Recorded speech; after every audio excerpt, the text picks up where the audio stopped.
बिस्मिल्लाहिर्रहमानिर्रहीम। अस्सलाम वालेकुम। कैसे हैं आप सब?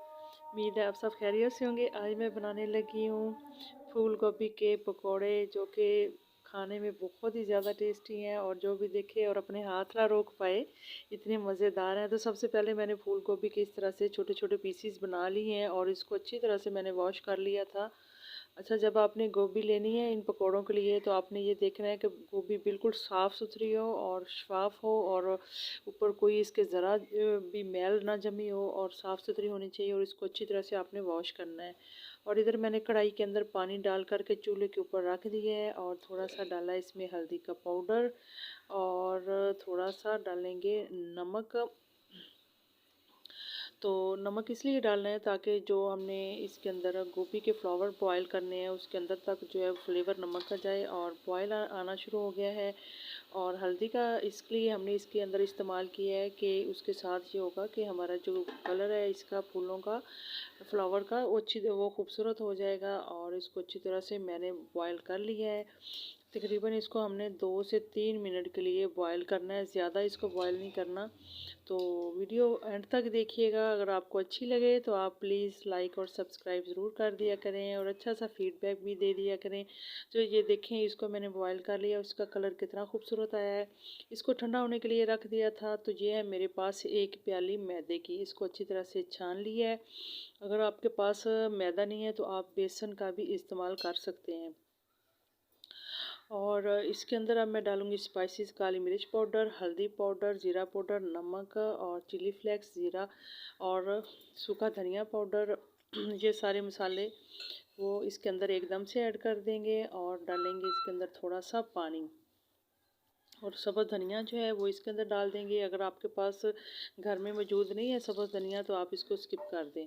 और थोड़ा थोड़ा करके इसके अंदर पानी डालेंगे। तो यकीन माने, ये सर्दी के मौसम में इतने मज़े के लगते हैं पकोड़े, शाम को ख़ास तौर पर चाय के साथ बहुत ही मज़े के लगते हैं। अगर आपके घर में कोई पार्टी दावत है तो आप वो भी बनाकर उन मेहमानों को भी खिला सकते हैं।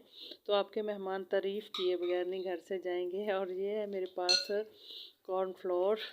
तो कॉर्नफ्लोर में इसका ऐड करना ज़रूरी नहीं है, लेकिन अगर आपके घर में मौजूद है तो आप ज़रूर डाल लें। इससे जो होता है कि हमारे जो गोभी के फ्लावर हैं वो बहुत ही मज़े के बनेंगे और इससे क्रिस्पी हो जाएंगे। तो बस इस सारे बैटर को अच्छी तरह से हल कर लेना है। और थोड़ा सा मैं डाल रही हूँ रेड फूड कलर। अगर आपको पसंद है तो डाल लें, वरना इसको भी स्किप कर दें। तो बस इसको अच्छी तरह से इस बैटर को हल कर लेना है। तो ज़्यादा इसको पतला नहीं करना और ना ही ज़्यादा इसको गाढ़ा रखना है। यानी इसकी कंसिस्टेंसी उतनी होनी चाहिए कि जितना हमारे, जब हम इसके अंदर फूल गोभी के फ्लावर डालें तो वो उसके अंदर अच्छी तरह से उसको चिपक जाए। और ज़्यादा पतला बैटर अगर आप बनाएंगे तो वो इसको चिपकेगा नहीं और हमारे पकोड़े अच्छे से नहीं बनेंगे। तो सारी मेहनत हमारी ज़ाया हो जाएगी। तो बस जितना मैंने गाढ़ा रखा है इसी तरह से आपने गाढ़ा रखना है। और जो फ्लावर मैंने ठंडे होने के लिए रखे थे, अब उसको इसके अंदर डिप करेंगे। और साथ ही मैं निचोड़ रही हूँ एक लेमन इसके अंदर। तो लेमन का इसके अंदर बहुत ही मज़े का जायका आता है, खट्टा खट्टा जायका अच्छा लगता है। तो आपको पसंद है तो डालें, वरना आप ना डालें। तो बस इसके अंदर अब मैंने जो गोभी के फ्लावर बॉयल करके रखे थे तो इसको इस तरह 1 बाय 1 ऐड कर देंगे, और चम्मच की मदद से उसको अच्छी तरह से कोट कर देंगे। तो सारा बैटर जो है इसके अंदर इस तरह से जज़ब हो जाएगा। और इसको ऑयल पहले से ही मैंने गर्म होने के लिए रख दिया कढ़ाई के अंदर। तो बस इसको उठाना है इसी तरह से। तो ये देखेंगे गोभी के फ्लावर को सारा जो बैटर मैंने लगाया किस तरह चिपक गया है साथ।